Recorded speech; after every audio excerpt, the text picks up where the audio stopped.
What is the craziest TV show or television network that you've ever watched? It's time to find out if music calms the wild beast. I'm Ryan Dunn, and this is the Ram Jam. Your answer may be something like My Strange Addiction, And we are addicted to drinking our urine. My 100,000 Pound Life, I'm the most likely to be so big that the doctor can't help me. 803. or the other shows that I've showed on my channel before. But for me, there's a show that left me traumatized as a child, and it taught me of all the ways to die. Have you ever heard of it? It's called 1,000 Ways to Die. Chris planks the seesaw, That's perfect. Stay like that. but gets launched by something he never saw.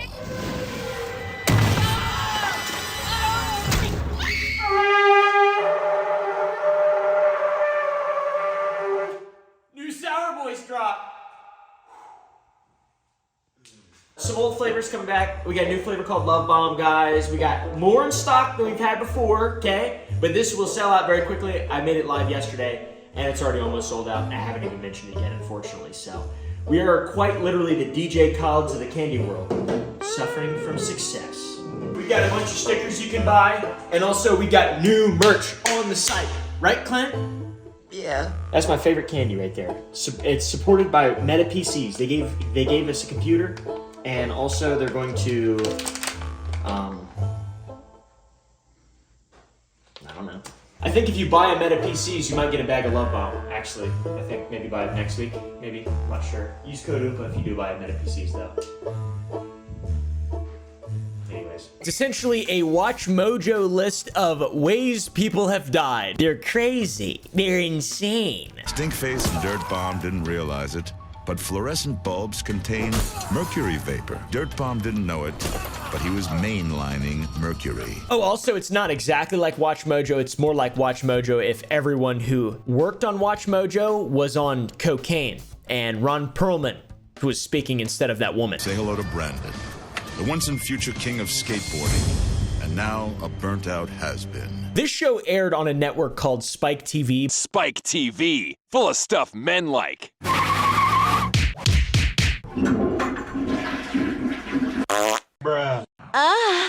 Yeah, that stuff. Which is a channel that was infamous for terrible shows that would assault your senses.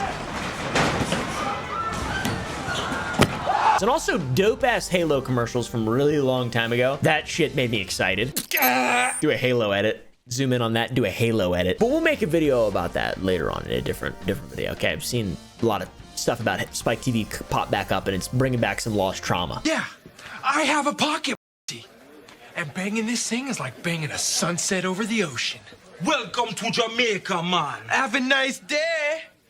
Little teeny, sweet little cherry, little nipple on top is the fact that 1,000 Ways to Die is narrated by Hellboy, aka the last living Neanderthal, Ron Perlman, the voice from Fallout. War never changes.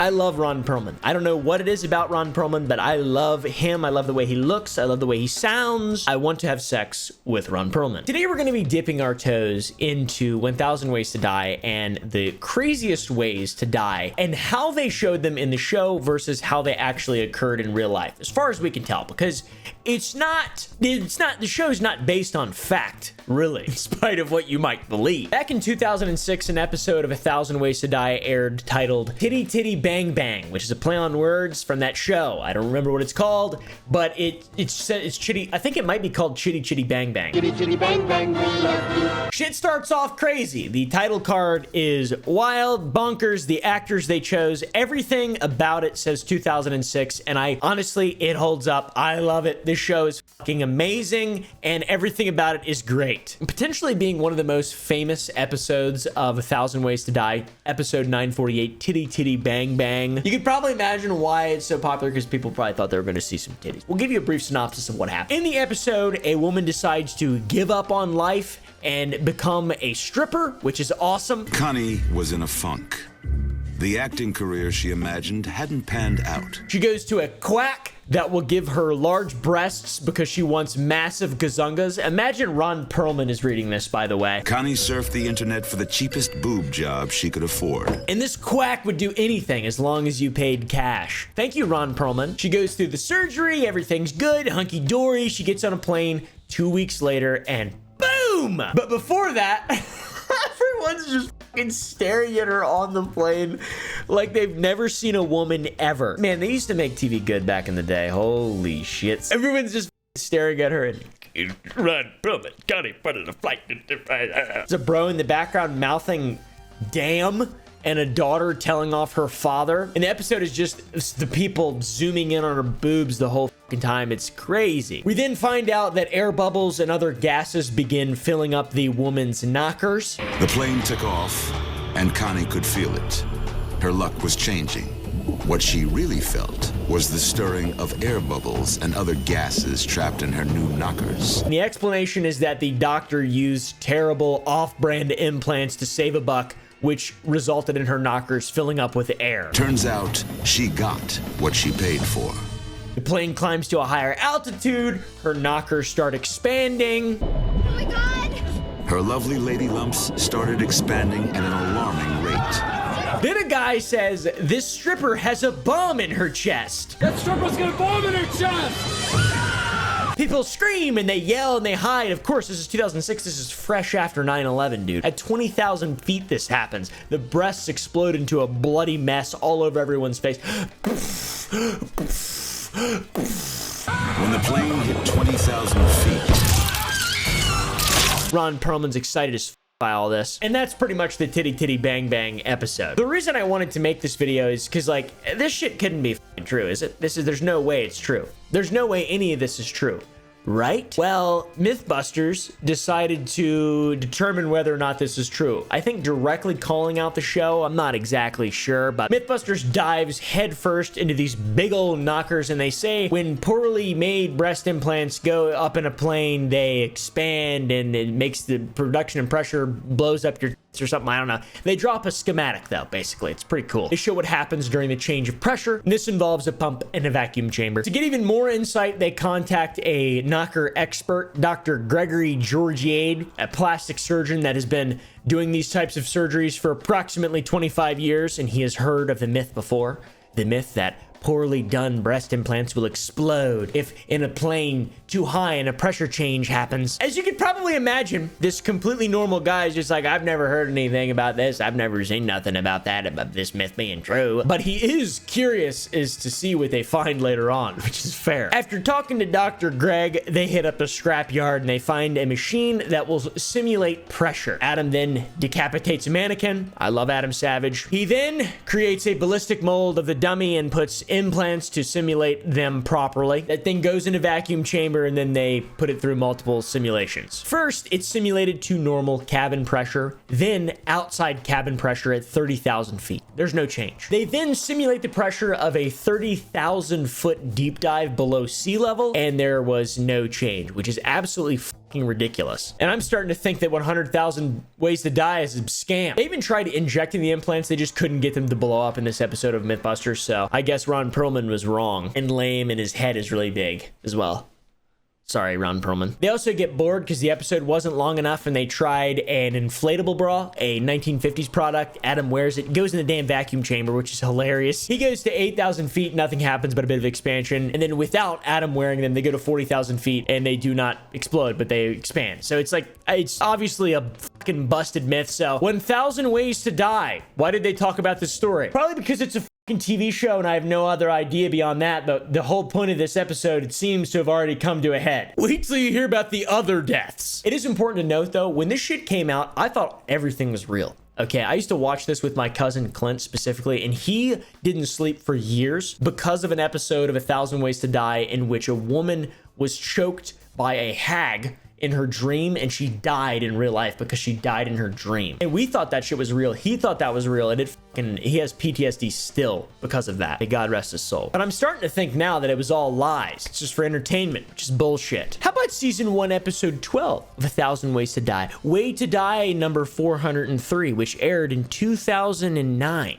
This episode's called Heart On. That's right, little innuendo. Do you get it? Heart on? Get it, guys? Ron Perlman will explain it to you in great detail. We've enjoyed stories of deaths that were stupid or incredible. But what you're about to see will make you question What kind of beast is man? And it covers one of the most bizarre deaths that's ever been talked about. One of the most insane things. It's only 3 minutes long, like most of the other deaths in 1,000 Ways to Die. This episode states that on October 19th, 2005, a feller died on the Hillendale Ranch in Toole County, Utah. Lucas wasn't exactly a ladies' man. In fact, he never even dated one. Isolated, lonely, this schizophrenic desert rat was traveling down a dark path leading to psychopathic, sexually deviant behavior. Bro, this show is awesome. What the to Discord moderator. How about Ron Perlman just laying into this guy? So Lucas, our schizophrenic desert rat, was apparently headed down quite a dark path. By the way, not everyone with schizophrenia heads down dark paths, and neither do just desert rats either. This guy clearly had something wrong with him beyond just those things. They depict these things that are wrong with him by showcasing him opening up a trash bag that contains a large cow heart within. Now, take an idea of what he's going to do with this heart. Just go ahead and guess. Put your comments down below. What do you think's going to happen? Let's do some betting. Get a bookie if you're in a state where it's illegal. I personally am. Today's sponsor is Oompa Bookie. Just kidding. It's an in-house bookie service where my family will be your bookie and help you sports bet. And also, this was funded by a guy that I met on Discord. And I trust him 100% or whatever. I don't know. According to 1,000 Ways to Die, Lucas learned how to rig this cow heart with jumper cables into a DIY sex toy from a smut magazine. That's how he figured this out, from reading a magazine, Anarchist Cookbook. In a smutty magazine, Lucas had learned how to rig a cow heart to a car battery and then use it as a sex toy. So Lucas would go to a local slaughterhouse, buy a large cow heart, call it Bessie, take it home, hook it up to a car battery, and f*** it. Can I f*** it?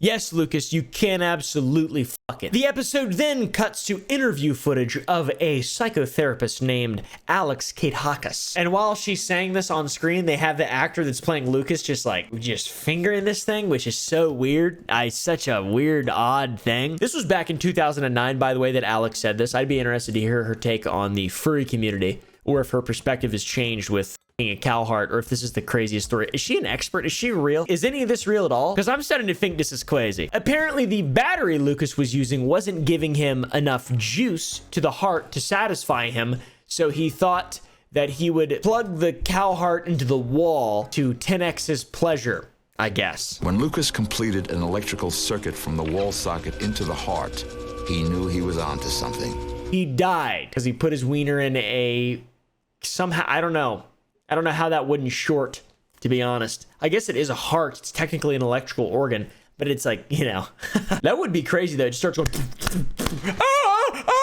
But as soon as the two lovers connected, Lucas went straight to premature electrocution.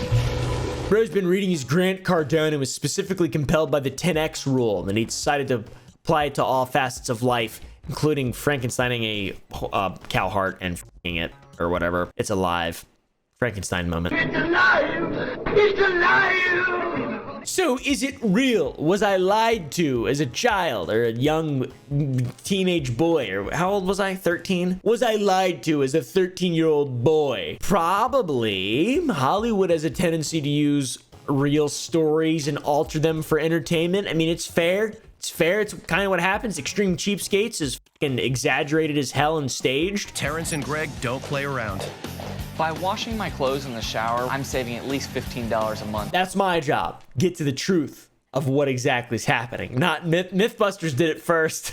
They did it. Now it's my turn to do it, okay? I Googled and I tried to find all the evidence of this being a real story, but there's nothing. There's nothing. There's no news articles about anyone turning up dead in 2005 after being discovered with their inside of a cow heart plugged into a wall. Nothing like that exists that I could find, at least. I didn't use Bing though, and sometimes you got to use Bing to find what you want. The only thing you can find when searching this story is just people talking about it in chat rooms. They're referencing it as if it is a real thing. This guy said, "OMG gross, I'm watching this show on Spike called 1,000 Ways to Die." Good grammar. They just had this segment on the guy who got a cow heart from a butcher and hooked it up to a 10-volt battery to masturbate with. It wasn't enough for him, so he plugged it into a wall. I don't know how, and died from electrocution. That's what I'm making this video for. I'm this guy. I'm Monty Go Go Go Go Go. Then there's an article on A Bombs World, which is just the show. Then there's some people on Reddit who have the same question as us. Those who have watched 1000 Ways to Die, what was your favorite way to die? Fuck it. Worst best episode. There was also a Screen Rant article about the top 10 wildest deaths on 1000 Ways to Die, and it was number 1, which is pretty cool. Overall, it was really difficult to find out where this came from, except for a little something we found on Newgrounds. This was from January 2002. It is titled with Cow's Heart. Now, you can read this if you want. It's not that crazy, but if you search the text that is contained within this interesting post on Newgrounds, you find a post on Acme from April 27th, 1995, which detailed the story, calling it cardiosexuality. What is Acme? I have no idea. Yeah, I bought a giant life-size slingshot from you, and it just slammed me into a mountain. Sorry, no returns. I've been a customer here for years. I can maybe give you a store credit. But, really? Well, I guess... What's the holdup in here? I'm taking care of it! What is this website? I have no idea. I don't know if this is like... I don't know what this is. So this thing from Acme back in 95 is very similar to what was talked about in the episode. And the story on Acme tries to sell the idea that this was copied from a news article from Knoxville, Tennessee that was published April 24th, 1995. And the story is different than the 1000 Ways to Die thing if you didn't read it. It goes on that an unnamed 16-year-old boy was found unalived after firefighters responded to a call from neighbors that the smell of something burning was reported. And the way that the boy died was identical to the way that Lucas died in the show, except for the fact that he was cooked alive, which is even less viable, because even, I mean, the 90s weren't ancient times necessarily. There were still GFCIs and breakers. Stuff could still short out. The investigating officer allegedly, also a fellow named Hardaway, that's not allegedly his name. His name was Hardaway. He allegedly was an investigating officer. He dismissed the original theory that this was a ritual murder after finding magazines, one of which was called Ovid Now, which described how to jury rig this sex contraption. You know, just like in 1000 Ways to Die. We searched for the investigating officer, didn't turn up any results. And then we found out that Snopes beat us to the punch by approximately 13 years, and they fact-checked this shit way back in 2001. Holy f***. That's pre 9/11. This is a work of fiction, an inventive leg pull. I love Snopes so much. So definitely fake. Knoxville, Tennessee, Tool, Utah, show. Guys, I'm starting to think it's not real at this point. But what about the psychotherapist, Alex? She sells books on Amazon and seems to be doing quite well. She's a sexual psychotherapist. She helps with sex therapy, which is pretty baller and badass. Stinky. I don't know, who cares? Now my favorite one. Okay, guys, my favorite one. This shit used to scare the dickens out of me. Welcome to Way to Die number 692. Gone Fision. One of the world's greatest fears is that a group of fanatic terrorists will build the ultimate weapon and hold the world hostage. Season 3, episode 12 tackles a topic that would have left the world quivering with fear if it were more widely known. Ever heard of Rufus? What about Pluto? How about plutonioid? What the fuck's that? The story opens capitalizing on the dormant fear within most people who have been alive since the Cold War, and also fucking Ron Perlman's conspiracy voice is amazing. It is a dormant fear in most modern societies. Nuclear war is not a matter of if, it is a matter of when. This story takes place in Yemen back on November 11th, 2009. It covers Somad and Siraki. They're quite literally two terrorists, and I'm not just being racist. They're actually just, they call them terrorists. They managed to obtain enough fissile material to craft a demon core. Do you know what a demon core is? Because if you don't, I'm disappointed a little bit, but it's a huge, massively popular meme, and you probably do. You probably do. If you're a self-respecting human being, you probably know. You guys are pretty chill. I'm gonna be honest. You guys are pretty fucking chill.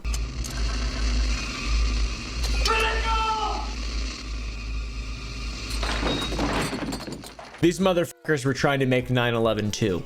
The squeakquel on 11/11, I think. I bet.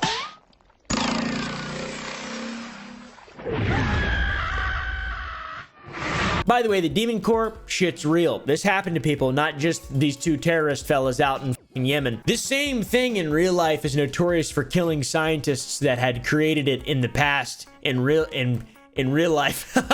How many times am I going to say real life? I think you can probably imagine where this story is headed, though. These two fellas are about to get fucking dosed. These guys were more of a threat to themselves than they were to the rest of the world. Unfortunately, we know that the stories covered in 1,000 Ways to Die don't usually go in much detail because they stay under 3 minutes long. The show only made it clear that Somad and Saraki could hold the world hostage with what they could do with this fissile material in their possession. They can make it small nuke. And Demon Core, by the way, I just keep saying this as if everybody knows what it is. It's they're created when a plutonium sphere. Plutonium is a radioactive element with a bunch of different isotopes. I'm not sure which ones are used for Demon Cores or if it specifically matters. I don't know, but they're put in a big tungsten sphere. The plutonium sphere is surrounded by tungsten carbide blocks, which reflect the neutrons back at the sphere, increasing its reactivity. It's extremely fucking dangerous. If things fall, my